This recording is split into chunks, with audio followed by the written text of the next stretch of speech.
Hello, welcome back to Deep Voice Dude. Today, I'm going to introduce a new series to my channel called Hot Takes. Um, Hopefully, once a week, I'll present an unpopular opinion I have. I'm going to limit this to sports, music, video games, movies, TV, stuff like that. So, no political or religious hot takes, because that's not really what I'm about. Economics and business might be touched on, actually, will be touched on in relation to sports and music and all that other entertainment stuff. With all that disclaimer out of the way, I'm going to present my first hot take of this series, and that is that lacrosse has a brighter future than soccer in the United States, and including Toronto. So let's start this video off by kind of giving a little bit of an overview of the team sports landscape, in my opinion. When I say team sports, ignoring golf, tennis, combat sports, auto racing, all those sports, and I'm really talking about non-Olympic years, because like once you get to the Olympics, and the World Cup. I'll talk about that more later. But when you have like those events, it kind of skews things a little bit. But just your average year, you have three sports that are unquestionably mainstream: football, basketball, and baseball. Then you have hockey in fourth place, which is kind of in between mainstream and bubbling. Depends where you live, really. Then you have two sports that have a lot in common that are both seen as quote unquote sports of the future, and that's lacrosse and soccer. They're both kind of bubbling in the mainstream. They're both pretty much ubiquitous in terms of like everyone knows what they are, especially soccer because it's the most popular sport in the world by some metrics. Um, they're way more popular to play than they are to watch. Uh, they're both outdoor sports, usually on grass and turf. However, there are a few differences that I think help out lacrosse that I'm going to talk about. Some more things is I'm going to use the term North American as shorthand for American and Canadian, especially Canadians like near the border. From a geographic sense, North America means U.S., Canada, Mexico, Panama North, and then all the Caribbean islands.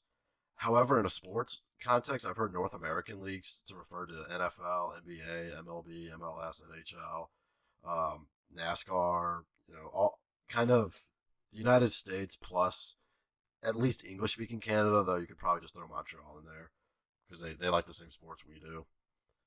Um, I should also mention my sports and geography background a bit. I've lived my whole life in St. Louis, Missouri, or that area. My family is from St. Louis. They're also from Texas and Louisiana, so not at all lacrosse hotbeds. And St. Louis is actually considered a soccer hotbed in the United States, so I personally have never really seen it that way. Um, Also, I'm going to use a somewhat controversial sports term called Big Three.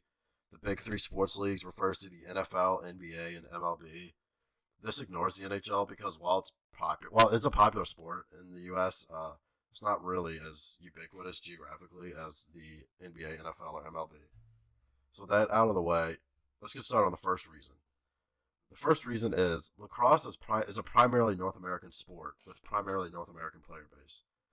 I included a picture on this topic, what I'm calling the lacrosse map of North America, at least in 2020. I'm going to go into detail more on a future video, but the gist of this is that lacrosse is primarily a northeastern sport from Virginia north, especially in, I'm not sure about western Pennsylvania, but eastern Pennsylvania, upstate New York, all of New England, especially in the suburbs of big cities like Boston, New York, Philly, DC, Baltimore. Um, Maryland, Long Island, Philadelphia are notable hotspots for participation and fandom in the sport. Right now, every single player in the Premier Lacrosse League, which is what I consider the main league of professional lacrosse, is from the U.S. or Canada, mostly from the Northeast, but you have a few guys from like Texas or Florida or British Columbia even. It's an American sport through and through. It's not like soccer, which is, super worldwide, or basketball, which is also worldwide. Um, Basically, probably for the rest of time, it'll be like football, where just about every single player is from North America. If you look at the big three in North America right now, you'll notice that popularity is correlated pretty strongly with how American the player base is. And I'm going to get into this more at point two about why I think this is. But really, football is seen as the most American sport, as in, it's kind of like basketball is like the international sport. Baseball is a sport with a lot of Latin, Japan, East Asian flair. However, football is kind of like super American. All the players are from either the South or the Midwest or California. blah blah blah, Texas. You know what I'm saying? I think lacrosse could be that way. Every single player in the NFL, but like a few guys are from the UK, one guy from Germany. Uh, they're all from the US pretty much. Basketball, basketball always talks about its strong international presence, which it does have. However, the NBA I think is like 75% from the United States still. And pretty much all the guards and a lot of the wings are from the U.S. It's pretty much just centers, but that's a different video. Baseball is a pretty side. I think the majority in baseball are from the U.S.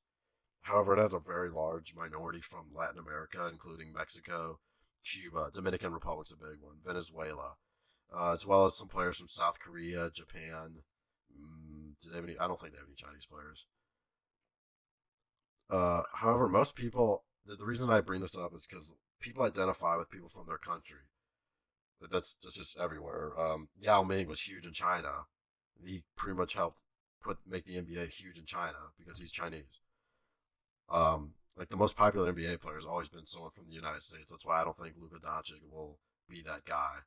Uh, as a side note, I think it's going to be either Zion or Amani Bates, maybe Lamelo Ball. That's for a different video. Um, so I'm gonna get more into why I think this isn't point two, but mainly it comes down to college athletics. Second is college has a strong base in college athletics, stronger than college soccer. I credit this to the time of the year that it's played. In America, we have 3 seasons for sports: fall, winter, and spring. Fall is dominated by football at the college and high school level, and basketball dominates winter. Uh, really, those are the two sports that are pretty much a big deal everywhere. Like when I was in high school, I went to a pretty big sports school in St. Louis, and football and basketball are the only two sports you had to actually pay to go see. Every other sport was free. It was always packed for football. Not always packed because we had a pretty bad team. Basketball was usually pretty crowded. Football was crowded when we played a rival. Um, College I went to didn't have football, though our basketball program was head and shoulders the highlight of our school, even though our soccer team was way better.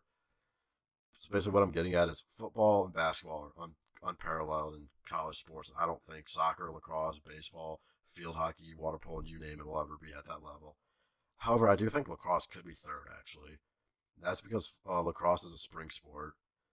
Uh, so it doesn't have a major sport or competing with it aside from baseball, which is bigger than it still. But they have a lacrosse actually has a pretty sizable following at the Division 1 level and really all levels. At the lacrosse championship game, whenever they're at the Eagles Stadium or Ravens Stadium, they can get 30,000 people easily for their championship games, which is better than soccer could get. Um, College soccer is not and probably never will be a strong sport at the college level, but soccer doesn't really care because this is because soccer culture is derived from Europe, where college sports aren't a big deal at all. They run more of the academy system where players have to be, in the team system since they're 10 years old. Like I think Lionel Messi moved to Spain to play for Barcelona since he was like 9 or 10 years old.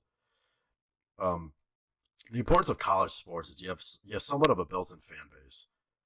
If you go to school like University of Maryland, Johns Hopkins, Syracuse, North Carolina, Duke, Virginia, um, maybe like the Cornell's another one. A lot of these like smaller Ivy League schools and bigger schools in the ACC.